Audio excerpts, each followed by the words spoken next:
Hello, welcome back to the den on a colder autumnal morning in Hinckley in the UK. So first of all, thank you very much for all your lovely comments on the video we did last week with the CSL. Very much enjoyed making that film, so thank you very much indeed for your positivity. The customer is kind of collecting private number plates, so we're between number plates at the moment, hence why there may have been a slight anomaly if you did homework on the reg on the car. But yeah, we've got another number plate coming for that car which is registered to it. So we've got some new cars this week, which is quite exciting. First of all, we shall say a bonjour to the Peugeot 504 Coupe. Cabriolet even. This came to us last week. I've done the inspection and I am still to write the report for the customer. It's quite unusual. So the customer's had this for a very long time, not since new, but 30 odd years. It's a 73, I think, 74 car. And the customer found it quite unreliable, wasn't always working well, and just, you know, old French car thing. So this has actually got a Ford Zetec engine in it, 1.8 Zetec on fairly basic management. It works fairly well, and this has got a Type 9 gearbox in it with a Ford diff. It's basically all there and it does work. It just needs a bit of love, which the customer knows, hence why he's brought it here. We can give it that love and give it some attention. We can address quite a few specific things the customer wants us to address, but I like this car a lot. Very cool car, incredibly rare. You'll notice it's right-hand drive, so it was converted from left to right-hand drive some time ago. So yes, like this a lot and looking forward to getting stuck into some work on that one. We're going to come up, another Porsche with us, Cayman, local gentleman. Hasn't had this awfully long time. It's basically sound, it's not done a lot of miles, and there's a few things he wants us to sort out on it, some specific things.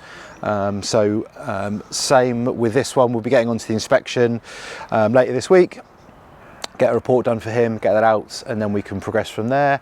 And then in the corner, another fantastic car, very blessed to have all these amazing cars with us, a Riley Elf. So you'll recognise this as basically being a booted Mini, which was kind of BMC's attempt at making a slightly more luxurious version of the Mini, although it's basically the same.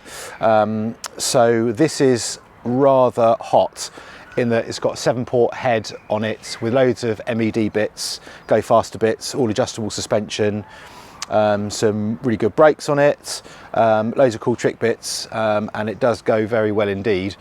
So there's not a huge amount on this. We've got some little bits and bobs. Again, it's the same thing. Customer has given me a list of things he wants addressing. We've seen those on the car in the inspection, so we're going to go through and work through those items. So that's that. We're going to head inside. And we're going to have a little look at what we've been doing on the Alfa since we did the dedicated Alfa video, and then we're going to have a look at the Mercedes SL. So I'm going to hand it over to Luke in my best Scooby-Doo transition. Cheers, Nick. Strange Austin Power effects there with you. Yeah, I think the sun's getting to him because he's, you know. Anyway, so this week we have been putting the Alfa back together. It came back from Retropower yesterday from having the paintwork done on it, which it's mint. You know, they've done an outstanding job, which is to be expected from them anyway, isn't it? So yes, this is back with us. We've been putting the rear shocks back on because they had to be replaced because they were leaking. We have put the rear window frames back because they've come back from coating. The interior is now back in because we put all the window frames back in. So if Jamie wants to walk around, I can show you the awesome job on this coating.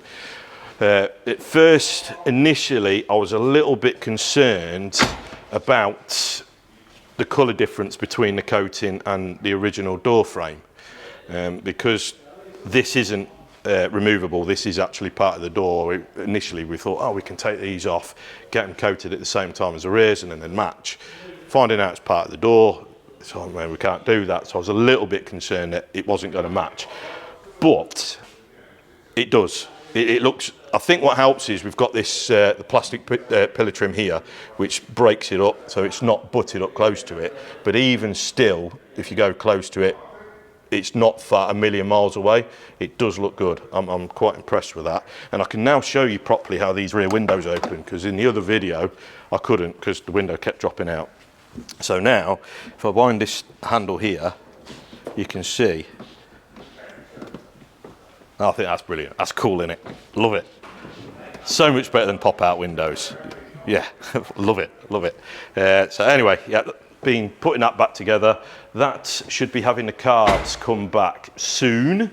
So at that point, the carbs will be refitted, the engine will be putting back together, and we had these blasted and clear cerakoted.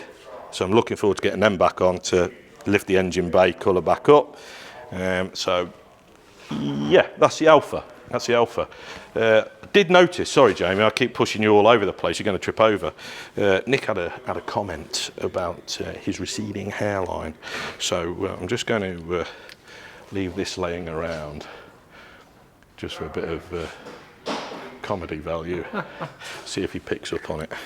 Find out next week, won't we? Anyway, right, let's bring you over to the SL. Been doing quite a fair bit of work this week on the SL, old big Ogre. It has had new auxiliary drive belts. It had an isolator battery, isolator switch in here, and God knows where they got it from. It looked like a tap, you know, like a faucet. You know, it was awful. And the fact that they've had to Tipex on and off on the intake pipe as well, you know how much of a cheap job it was. So that's all gone back to standard. Nice fresh auxiliary drive belts. The fan blades, they looked really badly pitted, they'd oxidised and they didn't look great, so I had that off anyway. So sandblasted it and I've painted that black just to tidy it up, really, more than anything else. It's all about going that extra mile, you know. I could have just took it off and slapped it back on, but I like to try and put things back together looking fresh, so it looks like we've done more than what we have. I don't know, it's just my own personal preference. The also removed, well, I thought it was some kind of laptop or like fold-up TV or something, but for a mobile phone. My God, how old is that? Hey, that's just anyway. So yeah, that was pulled out as very period correct of being installed with Scotch locks. You know, they're just horrible. They should be made illegal. They're criminal. Hate them. Either put it in or don't bother. So yes, that's all removed, and fire risks removed. We are currently Retropower being down and done. Let me just put this down because I want to shut the bonnet. So Retropower being down because they're doing an estimate for us on some metal work, because there's some orange matter here. It's making the car lighter, so whether it gains power, I'm not too sure. You know, it's power to weight ratio, so it's going to be lighter, isn't it? More powerful. Anyway, I'll let Jamie just take a photo of that. I'll go and show you, get the bodge plate, the repair plate, bodge plate, whatever, that was covering it. Just 1 minute. That's if I haven't thrown it away. Knowing me, I've been super duper clean, and I've binned it. Oh, no, it's here.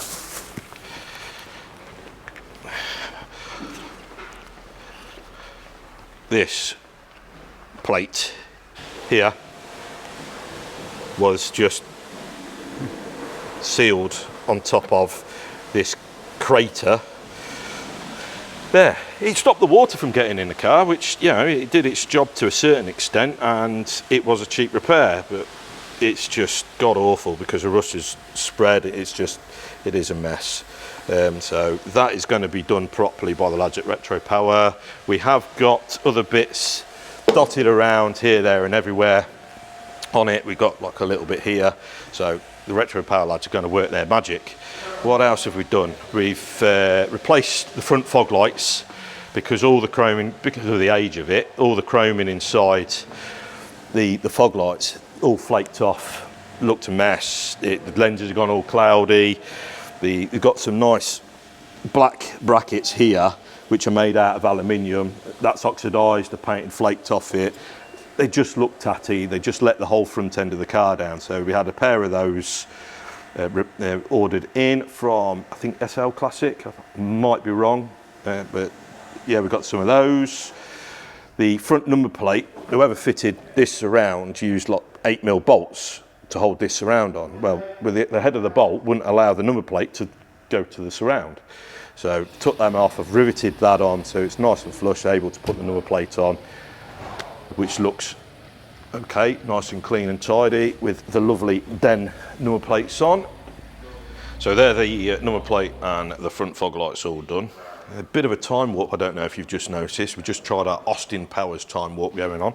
If Jamie would like to join me inside the car, we can have a quick butchers on what's been going on inside the car. I don't know if you guys will remember beginning of the year, this was it here with us before, and Rich and James retrimmed this interior with stunning leather. It's so nice to feel proper leather and not that plastic horrible stuff. The diamond stitching, those guys did a magical work, really did. Because the customer was so happy with the interior of this, he wanted the dashboard doing. So James currently has the dashboard upstairs, and he has retrimmed, if I remember right, the bottom section of the dashboard in the same colour leather, leaving the top part brown.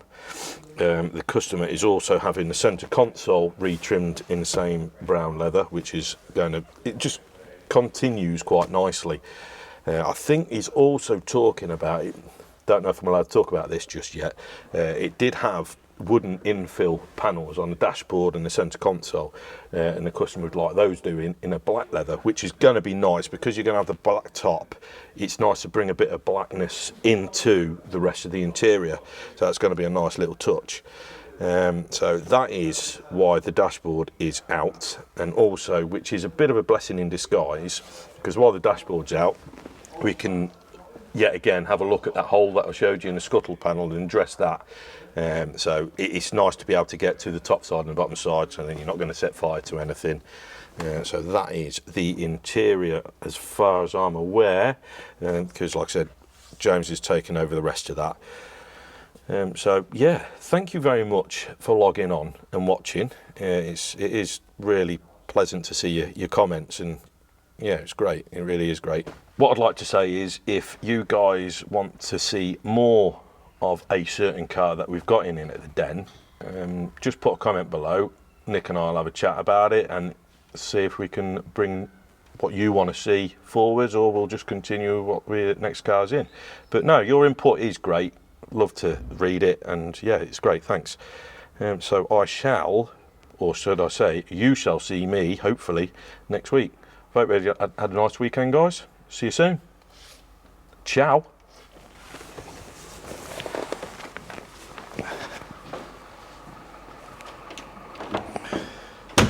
Thank you very much, Luke, and thank you everyone for watching. We do appreciate it. Give us a like and a subscribe, share it with people who you may think be a car nerd, and we'll see you next time.